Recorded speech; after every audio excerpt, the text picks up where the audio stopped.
Hello my dear friends and welcome back to another Acolyte video. We're just a couple of days away from episode 7 and it does appear as though we have a major leak. The episode title and some information. So as you guys know, Sol is about to tell May the truth of what happened on Brendok 16 years ago, so it's a flashback.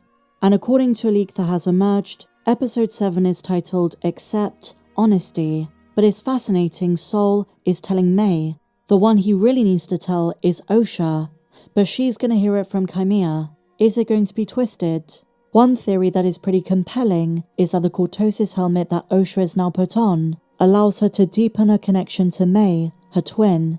Osha just so happened to put on the helmet at the same time that Sol was about to unleash the truth bomb. So instead of it being Qimir, is Osha going to find out through her former master, from the point of view of her sister? Just a theory.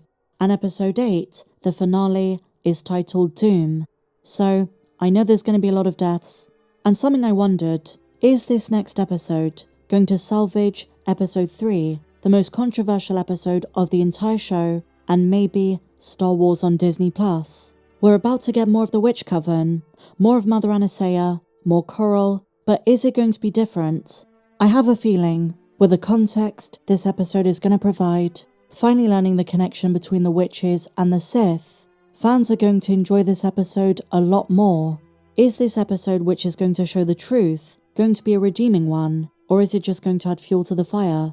But that is some pretty major information. And following on from this, the Acolyte episode 6 has a line of dialogue which has stumped Star Wars fans. I wanted to give you a couple of very interesting theories, just to dig a bit beneath the surface and speculate about what could be. And if this was intentional, if it's going to have a payoff in the final 2 episodes. So what am I talking about? How old is Qimir? He says a very long time ago, before Osha's time, he was once a Jedi Padawan. He talks about cortosis. He's familiar with the training helmets. And we assume at one point, he was trained by a Jedi Master. I've speculated this was Venestra Rowe. She is over 100, so this doesn't tell us very much about at what point he was a Padawan to the Mirialan, but there is another clue, his connection to Sol. I reckon they were younglings at the same time, Qimir just aged well. But others think, and here's where the speculation and theory comes in, there is more to it, something which has been teased from the very start of the Acolyte. When Osha presses about when Qimir was a Jedi, because she never heard of him, he reiterates, it was a really long time ago. I reckon it's a possibility, if you know anything about Sith lore, he is much older than he appears. It's certainly possible considering the Sith had ways to disguise their true age. If you're familiar with the Darth Bane trilogy, you may be aware of essence transfer. It is very possible the body he uses was not his first. They've already started to bring in stuff from the Legends books, and in the expanded universe, essence transfer was a radical dark side force power used to transfer a person's consciousness into another body or vessel. This is something the ancient Sith Lords used as a technique to cheat death. Something which further down the timeline in Dark Empire post-episode 6, Palpatine accomplished by combining it with cloning. The Legends version of his return inspired the canon one with Project Necromancer, completed by the time of episode 9. Considering there might be a connection between Qimir and Darth Plagueis, or Tenebrous, again, in the Palpatine Sith lineage, this could be some kind of foreshadowing, if Qimir is not the first iteration of the dark side consciousness within.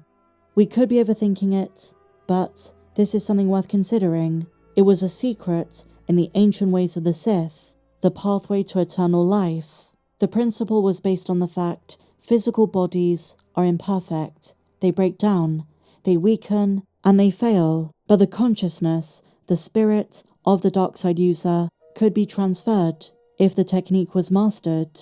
It's a stretch, no doubt, but it just seems bizarre that Qimir says he was a Jedi a long, long time ago. He's not that old, so we assumed. And in case you're not familiar with the expanded universe, this is something Darth Bane attempted to do to Darth Sana in their final fight.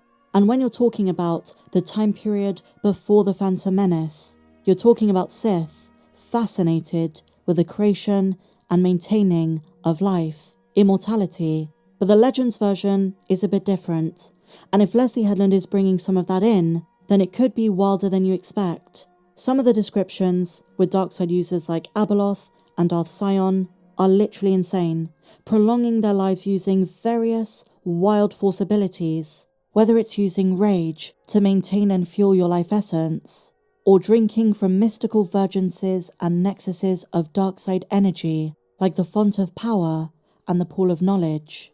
Similar concepts, and ones inspired by it, could theoretically be brought into the show. We know the Stranger knows a lot about the dark side. I think they're trying to give us a different perspective on the Bainite dual nature of the Sith's existence. And it is possible Qimir knows more about the dark side than we assume. This might very literally be a public-facing persona. He may have found ways to use the dark side that keep him young. Another theory is Sith alchemy. In the same way we know other Sith conceal their true form because the dark side does age and deform you, Qimir might be using a similar technique. False mask. Others say there was something to do with the waters he bathes in, something that regenerates and renews his skin, like Bacta. And one Star Wars fan had a very unique theory that stated this: "My guess, the body is his apprentice, who tried to strike him down, an apprentice that tried to throw away his master and usurp him. The apprentice succeeded in striking down the master, but little did they realize in doing so they opened the door for the apprentice to become possessed by the master. Thus, the master found himself in a position where he was now down a pupil, and so he looked for another."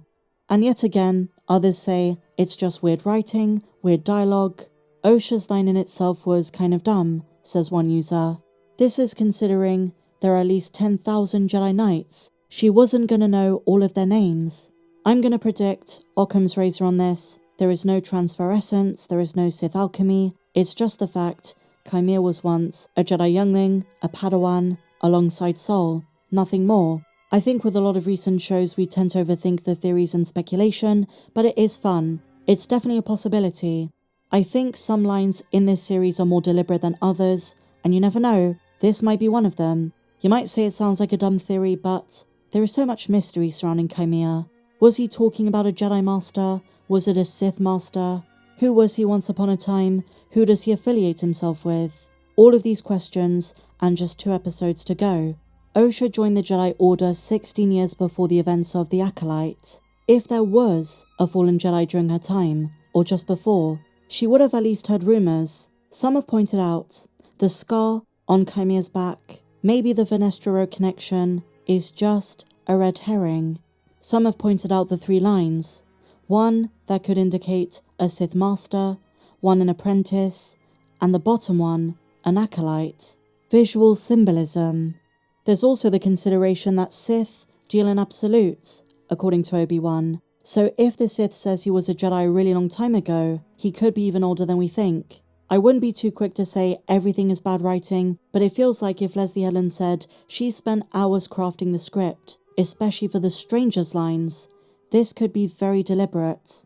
I wonder if, through the dark side, through whatever kind of lore they're going to introduce in the last 2 episodes, we find out the truth is he used the dark side to extend his life. The nature of Qimir's existence, who he says he is, versus how Jedi and other Force groups perceive him, is probably one of the last remaining big mysteries of the Acolyte. We have to remember Palpatine once said, "The dark side of the Force is a pathway to many abilities some consider to be unnatural." Let me know your thoughts on this theory in the comments down below. Is it insane? Does it have some credibility? Please be sure to give me a big fat thumbs up, subscribe if you're new, and may the Force be with you, always.